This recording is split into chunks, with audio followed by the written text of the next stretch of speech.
wunderbare Gitarre, die Fender Standard American Stratocaster von 1987.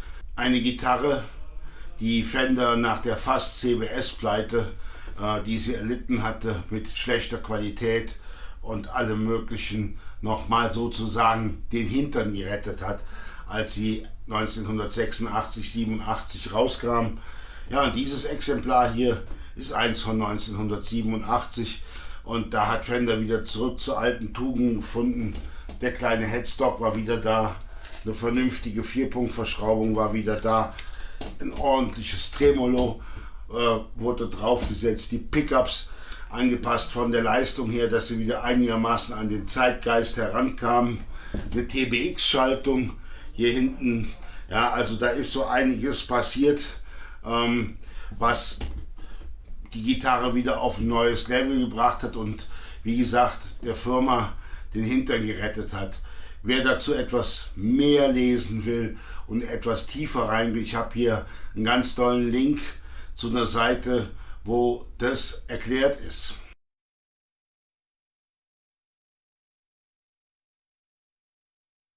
Ja, dieses Instrument hier, ich musste unbedingt eine Hommage an es machen. Ich habe schon mal einen kleinen Film drüber gemacht, da werde ich auch einen Teil draus nehmen. Der war aber alt und auch nicht mit englischen Untertiteln. Ja, ich habe mir diese Gitarre allerdings auch noch weiter modifiziert zu einer sogenannten Superstrat. Ja, ich habe hier am Steg als wichtigstes einen Humbucker eingebaut, der splitbar ist. Das heißt, ich habe Single Coil und Humbucker über den Split. Ich habe eine Graphite Knot eingesetzt. Ich habe Roller String Trees eingesetzt. Das habe ich machen lassen damals bei Valley Art Guitars. Ich habe selber Locking Mechaniken auf die Gitarre drauf gemacht. Ich habe eine Blackbox eingebaut. Also ich habe mir diese Gitarre hier zu einer Superstrat gemacht. Und weil ich finde, dieses Instrument oder dieser Typ Instrument, der ist so unglaublich vielfältig.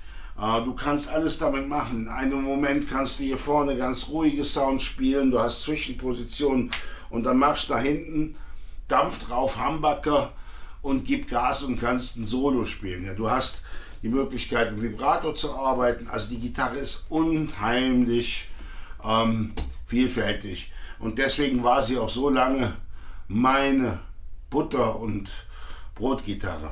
Ja, diese Versatilität, die gibt es heute natürlich oft. Ich habe mir das selber zusammengebastelt. Warum diese Gitarren so vielseitig sind, da gibt es ein ganz tolles, schönes neues Video von dem Kollegen YouTuber von Hard Guitars. Das verlinke ich euch jetzt mal hier drin und da könnt ihr mal schauen, der hat das wirklich auf eine super Weise erklärt, warum diese Gitarre so vielfältig ist. Ja, noch genauso deswegen habe ich sie so lange im Einsatz gehabt. Und ja, machen wir mal einen kleinen Rückblick auf die Geschichte der Gitarre mit mir hier. Zu der Geschichte von der Gitarre hier. Die habe ich 1990 gekauft, nachdem ich vorab einen Superstrat hatte. Eine Sperrholz Superstrat, das war nix. Dann habe ich mir die erste Stratocaster gekauft, in weiß und schwarz mit Rosenholzgriffbrett, also mit dunklem Griffbrett. Bin ich nicht mehr klargekommen. Ja. Dann lag die irgendwann in irgendeinem Proberaum, die spielt keiner mehr, probier die mal aus. Ja, das war Liebe auf den ersten Blick. Und am Anfang war sie so, wie sie Stock war.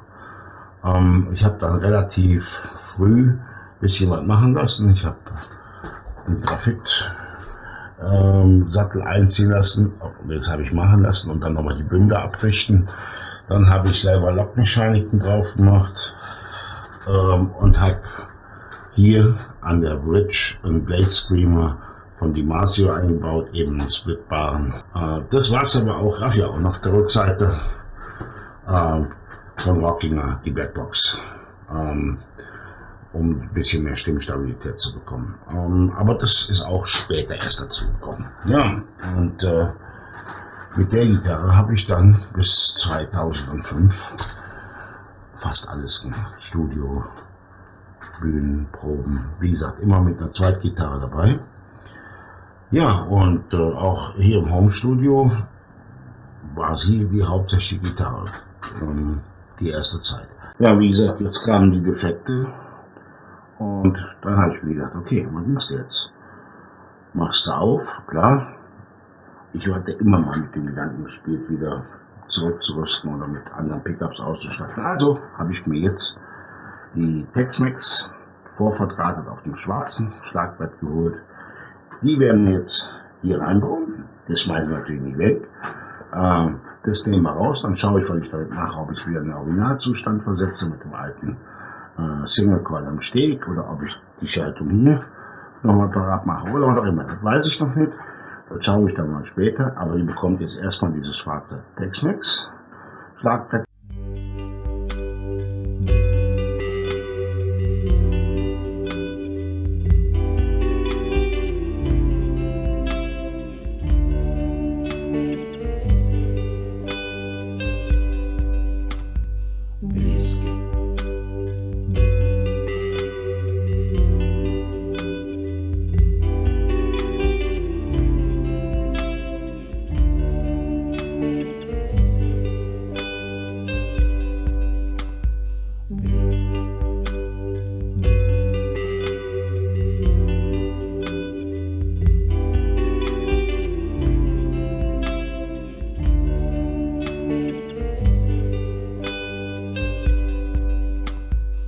Ja, wie ihr seht, alles hat seine Zeit und die Zeit der Tex-Mex Pickups ist schon wieder abgelaufen.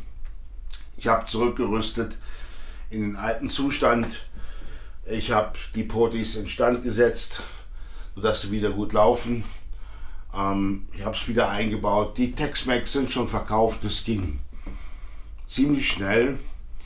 Und ja, sie ist wieder hier. Ja, diese Variante hier ist einfach viel vielseitiger als die mit den normalen Single Coils und ich wollte sie wieder so haben, wie ich sie über die Jahre gespielt habe. Und es kommt noch was anderes dazu. Wer schon länger im Kanal unterwegs ist, weiß, ich habe mir letztes Jahr eine weitere Super Strat zugelegt, nämlich die Harley Benton ST25 Firemist. Und die beiden werden im nächsten Video gegeneinander antreten und wir werden sehen, wie weit eine 250 € Super Strat gegen die American Super Strat zurechtkommt. Ja, das kommt in einem anderen Film. Aber vorher noch ein bisschen zu dieser Gitarre hier. Die werde ich natürlich nicht mehr weggeben, was immer kommt. Und wenn man mal auf Reverb oder in diesen ganzen Verkaufsportalen schaut, dann werdet ihr auch wissen, warum. Weil die sind mittlerweile auch schon ein Stückchen wertvoll. Sie ist mit mir gealtert und ja, sie soll auch hier im Hause bleiben. Ja, ist wirklich erstaunlich, gell, welche Beträge man mittlerweile dann auch für so eine Gitarre hinblättern muss.